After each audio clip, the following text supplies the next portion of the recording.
یہ کالم پڑھنے والوں کی اکثریت نے اس امر کو سراہا ہے کہ گزشتہ کئی دنوں سے میں افغانستان کی صورتحال پر نگاہ رکھے ہوئے اس کی اہم ترین جزیات بیان کر رہا ہوں، ستائش کے ساتھ۔ مگر کئی دوستوں نے گلہ یہ بھی کیا ہے کہ اس کالم میں ملکی سیاست کا ذکر نہیں ہو رہا۔ کہیں ایسا تو نہیں کہ اس ضمن میں سچ بیان کرنے کی سعادت سے محروم ہو جانے کے بعد میں نے دانستہ خاموشی اختیار کر رکھی ہے۔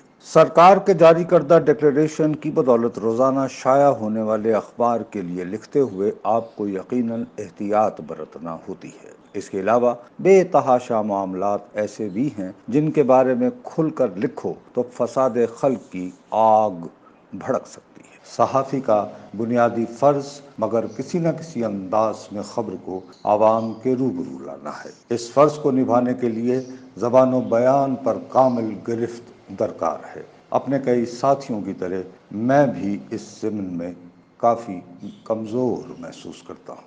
ملکی سیاست کے صحافی مگر متحرک کردار نہیں ہوتے۔ اس دھندے میں اصل گیم سیاست دان لگاتے ہیں۔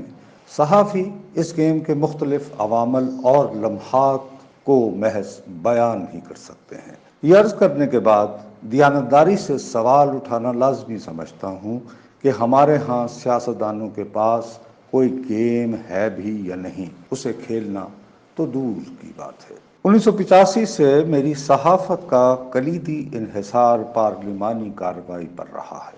اس حوالے سے میں نے انگریزی اخبارات کے لیے پریس گیلری والا کالم متعارف کروایا تھا۔ پارلیمانی کارروائی پر کامل انحصار کرنے والے رپورٹر کا عالم مگر اب یہ ہو گیا ہے کہ قومی اسمبلی کے گزشتہ سیشن کے آخری 10 دن میں نے پارلیمان ہاؤس جانے کی ضرورت ہی محسوس نہ کی۔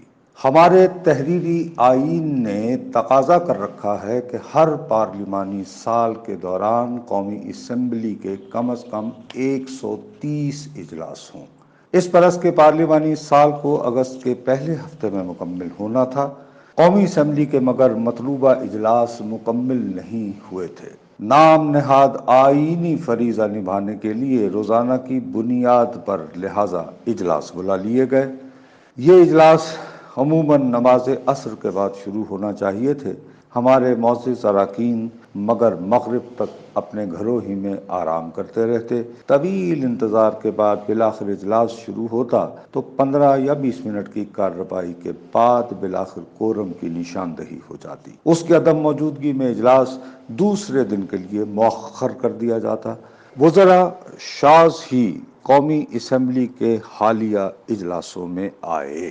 تقریباً ہر وزارت کے بارے میں اٹھائے سوالات کا پارلیمانی امور کے چھوٹے وزیر علی محمد خان صاحب ہی جواب فراہم کرتے رہے۔ منتخب ایوان کو اصل قوت و توانائی حزب مخالف کی لگن فراہم کرتی ہے۔ ان دنوں عددی اعتبار سے نواز شریف کے نام سے منسوب ہوئی مسلم لیگ قومی اسمبلی میں اپوزیشن کی سب سے بڑی جماعت ہے۔ شہباز شریف صاحب اس کے قائد ہیں۔ وہ مگر ایوان تو کجا اسلام آباد بھی تشریف نہیں لاتے۔ ان کی عدم موجودگی میں نون والوں کو سمجھ نہیں آتی کہ اپنا وجود کیسے ثابت کرے۔ اس میں شامل کئی اراکین از خود کوئی معاملہ اٹھانا نہیں چاہتے۔ انہیں خوف لاحق رہتا ہے کہ ان کی پیش قدمی کہیں شہباز شریف صاحب کے بیانیے کو رد کرتی نظر نہ آئے۔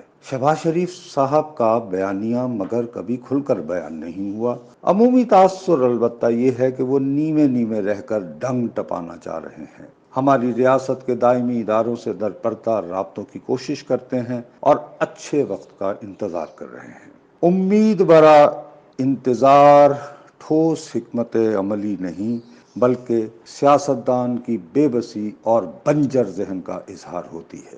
ہمارے لاہور کے شاہ حسین نے کہہ رکھا ہے کہ تخت نہیں ملتے منگے۔ سادہ الفاظ میں یوں کہہ لیں کہ آپ کے فدویانہ چال چلن سے خوش ہو کر اقتدار آپ کی جھولی میں نہیں ڈالا جاتا۔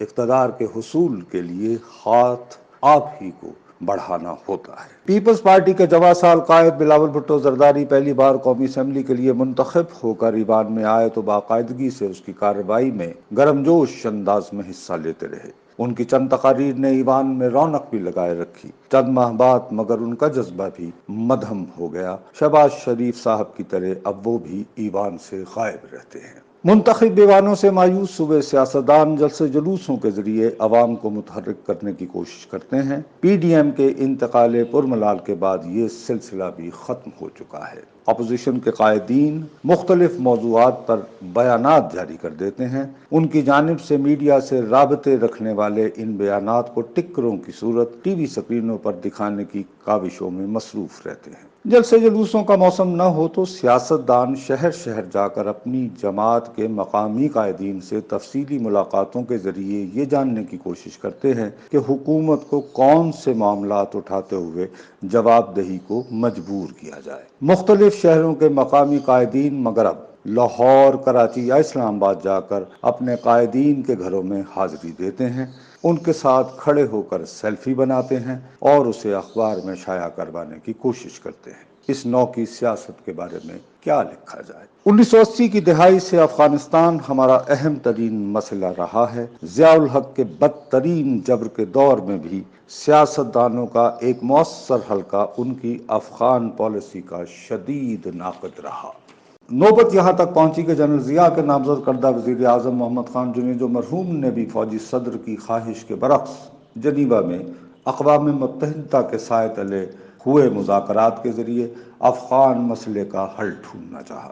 جنرل ضیاء نے طیش میں آ کر قومی اسمبلی کو وزیر اعظم سمیت برطرف کر دیا۔ اس کے بعد سیاستدانوں نے افغانستان کا موضوع اپنے لیے علاقہ غیر بنا دیا ہے۔ وہ ریڈ زون میں داخل ہونے کی جرات سے بھی محروم ہو چکے ہیں۔ گزشتہ کئی دنوں سے ہمارے چند سرکردہ سیاستدان مطالبہ کر رہے ہیں کہ پارلیمان کا مشترکہ اجلاس بلایا جائے، وہاں نام نہاد اجتماعی بصیرت کے ذریعے پاکستان کی اب بدلے ہوئے افغانستان کے حوالے سے کوئی جامع پالیسی بنائی جائے۔ یہ بیان پڑھتے ہوئے میرا پنجابی محاورے والا حادثہ چھٹ جاتا ہے۔ چند ہفتے قبل پارلیمان کے 70 کے قریب اراکین کو افغانستان کے معاملات پر بریفنگ کے لیے مدعو کیا گیا تھا۔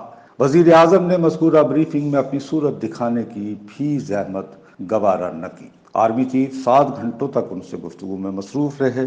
عملی صحافت سے ریٹائر ہو جانے کے باوجود میں نے مذکورہ بریفنگ کی تفصیلات معلوم کرنے کی ہر ممکن کوشش کی۔ میری تحقیق کسی ایک سیاستدان کی جانب سے افغانستان کے بارے میں کسی اچھوتی بات کی دریافت میں قطعاً ناکام رہی۔ مجھے سمجھ نہیں آ رہی کہ اجتماعی بصیرت کی وہ کون سی گیدڑ سنگی ہے جو ہمارے سیاستدانوں نے خفیہ بریفنگ میں تو بیان نہیں کی مگر پارلیمان کے مشترکہ اجلاس کے روبرو رکھنے کو بے چین ہے۔